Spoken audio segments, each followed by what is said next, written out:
All right, we're back, and we're going to be doing some example problems. Example problems using metric to metric conversions, and that's what we're doing now. So on the screen, you see 200 point meters equals how many kilometers or kilometers? Tomato, tomato. I don't really care. So 200 meters. We're going to worry about sig figs a little bit later. I don't care about that stuff right now. Who cares about sig figs? I don't, at least not at this moment. So I'm going to take my given, which is 200 m, and that is meter, and I'm going to put it over 1, just like we did before, and then meter on top, and meter goes on the bottom. Can I relate meter to kilometer? And the answer is yes, I can, because we talked about that in the last video. Over here to the side, I'm going to write down what that conversion is. Kilometer is a bigger unit, right? So that means I'm going to, kilo is 1,000. So there's 1,000 meters in 1 kilometer.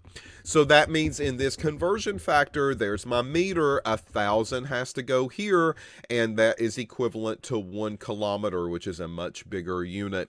So that means in order for this dimensional analysis problem to work, I'm going to take 200 and I'm going to divide by 1,000. All right, so 200 and I'm going to divide by 1,000. I hit enter in the calculator, and this is what the calculator provides me, 0.2. So 0.2, and that is kilometer. If you give me that answer, it's not fully correct, and that's because sig figs now comes into play. Notice here with the 200, that normally would be 1 sig fig, but there is a decimal in the value right there. So that means I count everything, the first non-zero and all the way through. So that 2 counts, that 0 counts, that 0 counts. That gives me a total of 3, and I want to make sure that my answer has 3 as well. So the answer here is 0.200 kilometers. That is going to be the proper answer to that conversion problem that involves metric to metric conversions. Okay, now let's take another example before we go further. And this example, let's take a look at, I don't know, we want one stepper. So 345 centimeters equals how many meters?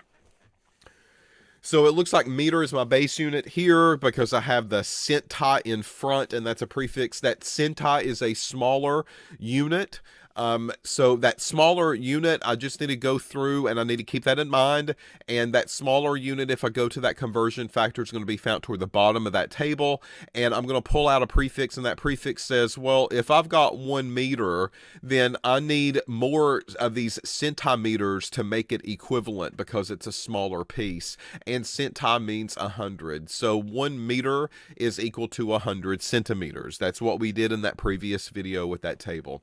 So just like before, I'm going to set up my dimensional analysis problem. I'm going to take 345 centimeters over 1 and then bring in my division bar. Centimeter on top, centimeter goes on bottom. I need to go to meter. How do I do this? Well, here my conversion factor is going to say, if you've got meter, you put a 1 in front. So there is the 1 for the meter. And then if you've got centimeter, wherever that shows up, there's 100 of those. It takes 100 centimeters to make 1 meter. So there's my dimensional analysis proper setup using one-step conversions. And it looks like I'm going to take 345 and I'm going to divide that by 100. So 345 and I'm going to divide by 100 and I hit equal, and I get 3.45. So that's the number that kicks out on the calculator, and that's great. That's perfect because 345, we have 3 sig figs here, and 3.45, there are 3 sig figs here as well. So 345 centimeters equals 3.45 meters according to the conversion factor. So you're seeing that these are not any more difficult than the one-step conversion factors that we saw with the English to metric conversion. I just have to figure out where those conversion factors are going to be. They're not going to be in that Appendix A chart. They're going to be in that previous chart that we wrote down in the last video. All right, so sometimes in these metric to metric conversions, they will actually force you to go from prefix to prefix. And I will always encourage you never to do these in one step. So let me kind of show you why it can be quite hairy and difficult if you do this. So 0.829 centimeters is equal to how many, and that U is micrometers. So notice here that we don't really have a base unit that's written in the problem. The meter, which is the base unit, has a C in front to the left-hand side, and that's centi, and then it has this U or mu symbol, and that's going to represent micro on that side. So we are going from prefix to prefix, and that is a issue. And whenever you see these types of problems, I always like for you to do them in more than one step. And how do we do this in more than one step? It will help cause or stop problems that begin to happen. And these problems are trying to shift decimal places and stuff and trying to relate how one prefix is related to the next. And I just don't want you to go through all of that trouble. Take a little bit of extra time, take some extra space on a sheet of paper, and just write down the extra step. So this is going to be no different than what we've done before, except we cannot pull off a conversion factor that is listed that connects centimeter and micrometer together automatically. We don't have that to happen on that chart. The way that we structured that chart is we said, all right, centi is smaller, so it's going to take 1 meter is 100 centimeters. That is what we wrote on that conversion chart in the last video. So there's one conversion factor that I can have. It does not relate micros. It relates meter and centimeter together. It does not relate micro in any form or fashion. However, if I also go back and take a look at that chart, I also see a meter can be related to a micrometer as well.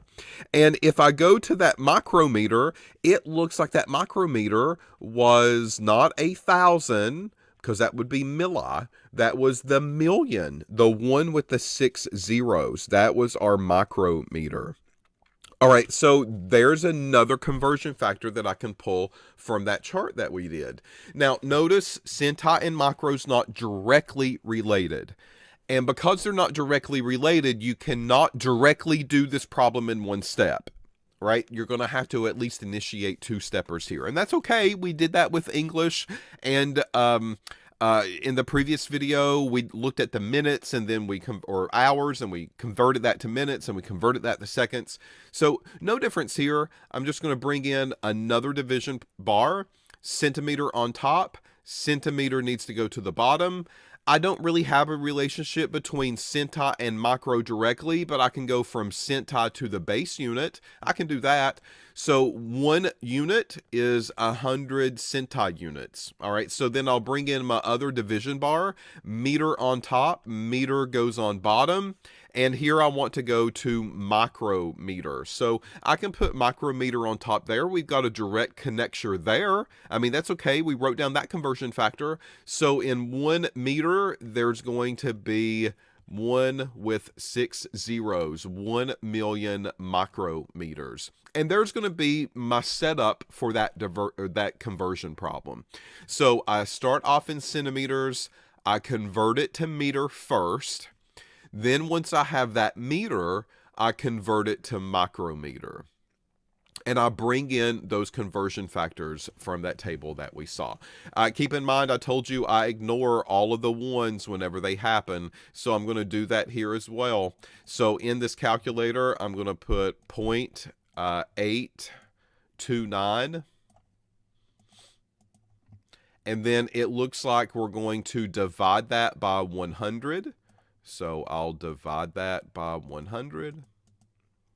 And then in the next step, it looks like we are going to multiply by 1 million because that number's on top. So times 1, 0, 0, 0, and then 0, 0, 0. And then I'll hit enter, and I get 8290 as an answer. All right, so 8290. So 8290 is what comes out on my calculator. Notice these are 3 significant figures here, right? First non-zero, and then that one, which is ding ding 8, and everything else 3 sig figs.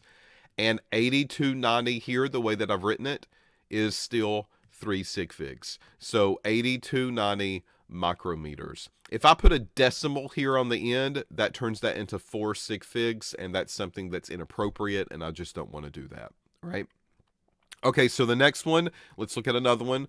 Let's say that we've got 52.8 nanometers, and that is equal to how many millimeters? So again, it's this issue of prefix to prefix, and I don't want to do these in one step. I want these individual conversion factors that we structured in that table in the previous video.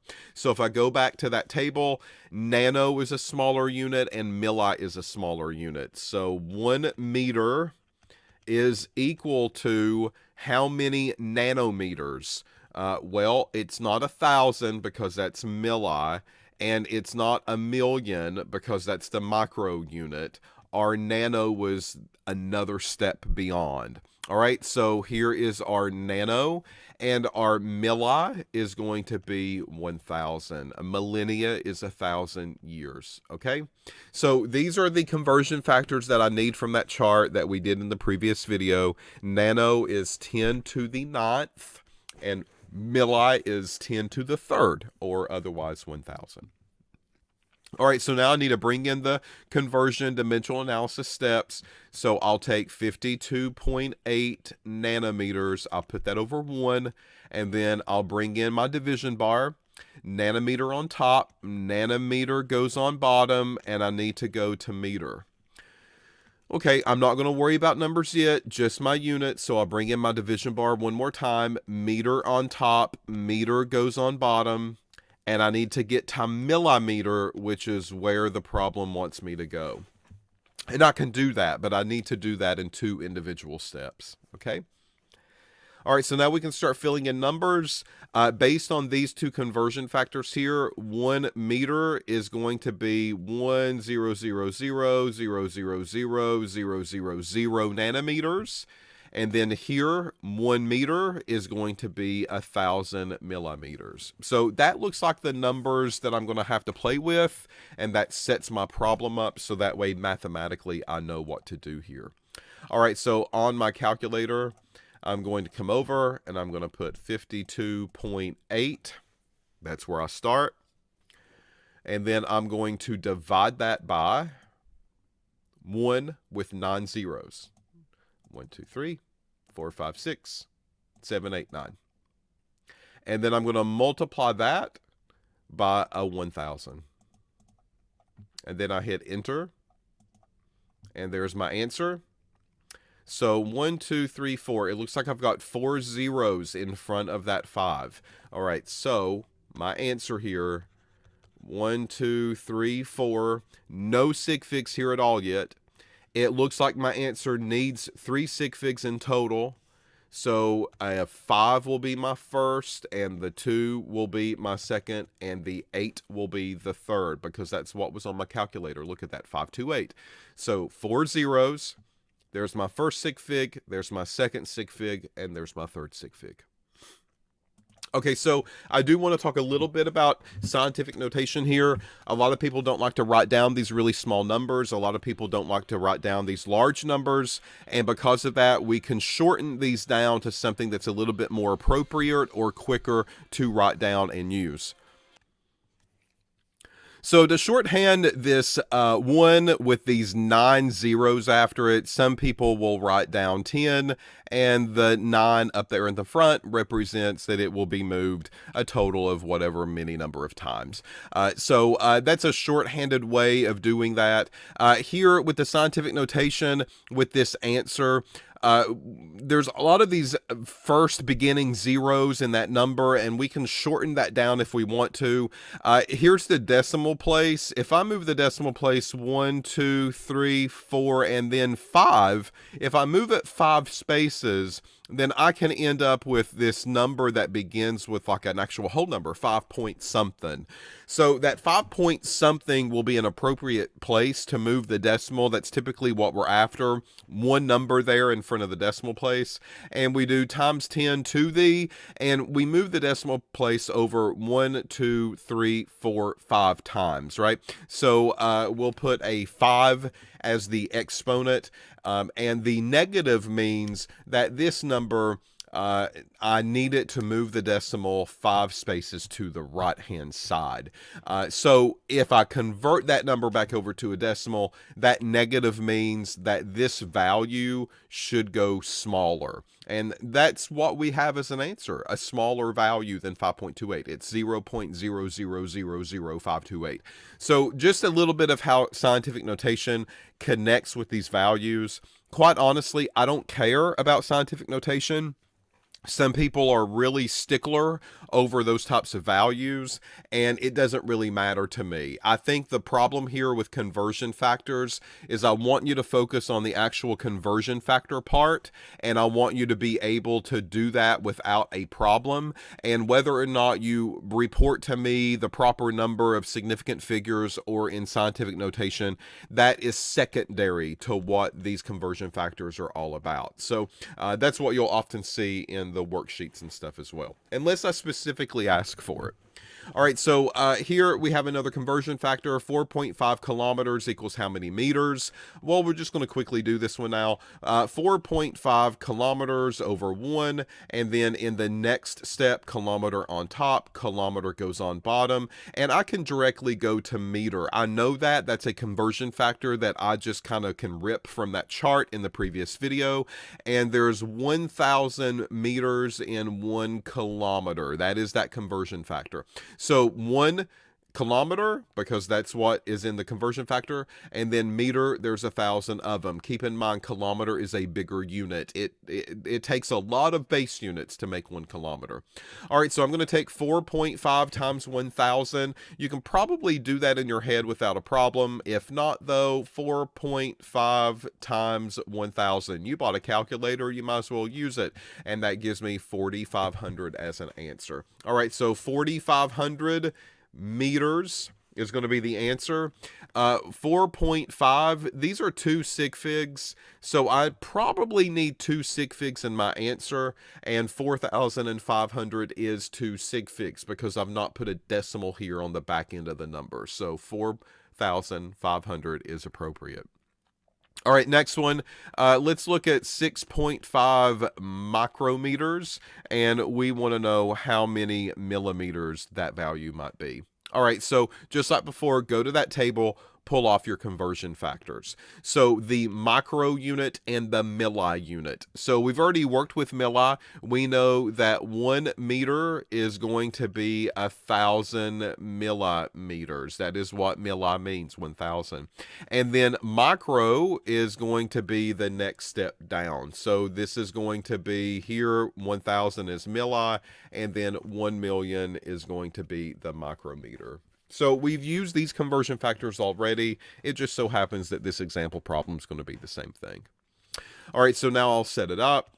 6.5 micrometer over 1. That's a 6, not a 4. Division. Micrometer on top, micrometer to meter. And then in the next one, meter on top, meter on the bottom, and I need to go to millimeter. All right, so there's the proper unit set up. So now I know where all of these numbers are going to have to go.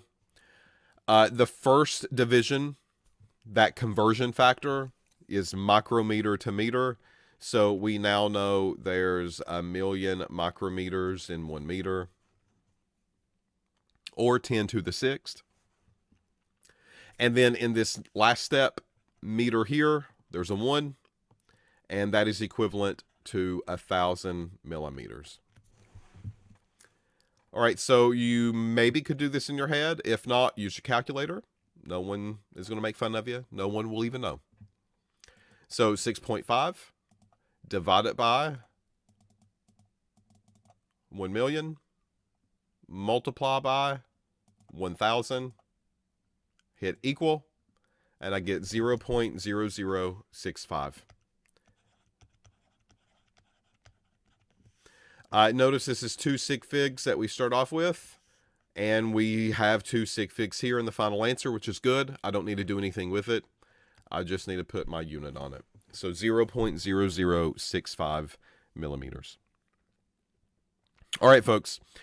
So that's what prefix to prefix unit conversions are all about. I think that if you can do these, you'll be perfectly fine.